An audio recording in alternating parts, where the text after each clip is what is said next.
Pra você ter ideia do que besteira que se faz no Brasil, veja isso aqui. O primeiro poeta que me impressionou foi Cruz de Souza. No meu aniversário de 14 anos, minha mãe me deu de presente um exemplar das suas obras completas, edição Aguilar. Daí eu passava dias e noites lendo aquelas páginas contundentes, nas quais descobri a força de um escritor a força que um escritor poderia ter. A veemência da sua revolta contra as injustiças mostrou-me o poder que um escritor possuía de revelar a miséria profunda do seu tempo sem contaminar-se nela, e ao contrário, pairando acima dela como um anjo do céu. Mais tarde, li a análise em que Roger Bastide, o estudioso francês, interpretava como complexo de inferioridade racial e desejo de tornar-se branco o desprezo que o poeta tinha à sua África de origem. Aquilo me indignou profundamente. Tudo que Cruz de Souza dizia do horror africano eram coisas que o tempo só veio a confirmar. Sobretudo depois que eu li esse livro do Tidiane Ndiaye, O Genocídio Volé, O Genocídio Velado, eu falei, olha o que o Cruz de Souza escreveu da África é fichinha, porque era pior do que ele dizia. Né? Buscar motivos raciais para explicar uma percepção da realidade é um delito psicologista imperdoável, se não um racismo inconsciente do famoso professor. Quer dizer, o Cruz de Souza era o meu poeta preferido, daí de repente veio um francês, está rebaixando o meu poeta, como se o poeta, ele tem um complexo de inferioridade racial. Eu falei, que complexo de inferioridade racial? Nada, o Cruz de Souza era superior a todo mundo. No máximo devia ter um complexo de superioridade, isso sim. Ele não escreve como quem tem complexo de inferioridade, mas ao contrário, ele está sempre superior àquilo que ele está escrevendo. Né?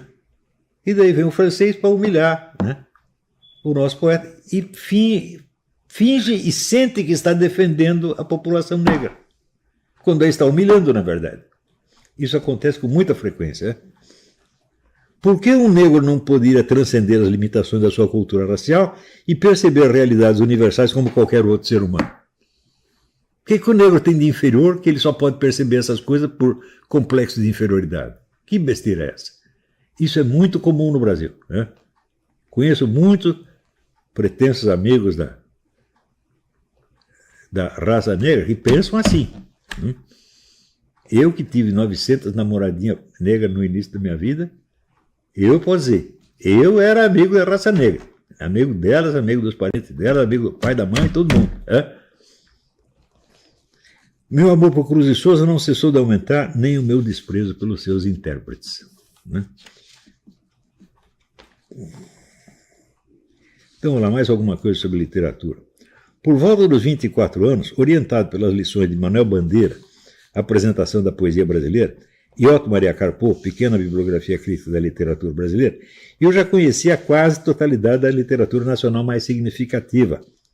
Isso me deu a impressão de que eu entendia o Brasil melhor do que os seus intérpretes acadêmicos e jornalísticos, que não cessavam de discutir uns com os outros, sem prestar atenção à experiência real de ser brasileiro, que era exatamente o que eu encontrava na literatura.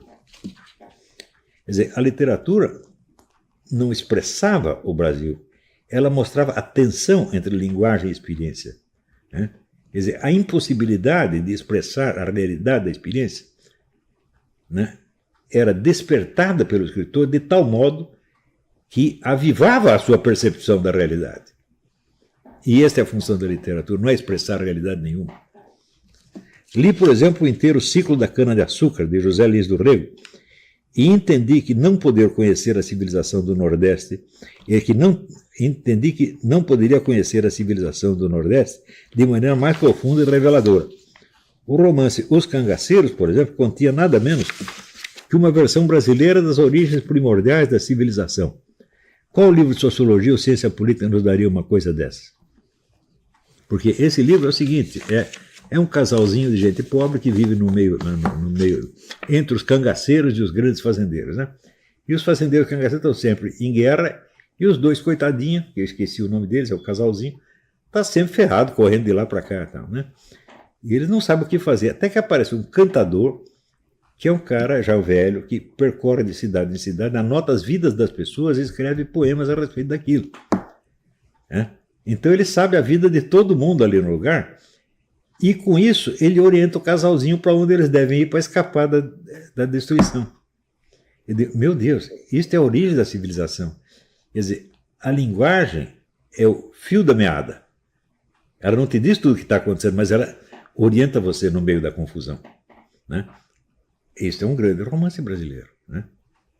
Eu nunca vi ninguém valorizar os cangaceiros nesse sentido. Aqui você tem a epopeia das origens da civilização. Ninguém percebeu. Eles acham, que interessante a vida do Nordeste, o regionalismo. Mas que viadagem é essa, porra? O homem, o Zé Luiz Urrega, é muito maior do que isso. Vocês aqui não perceberam.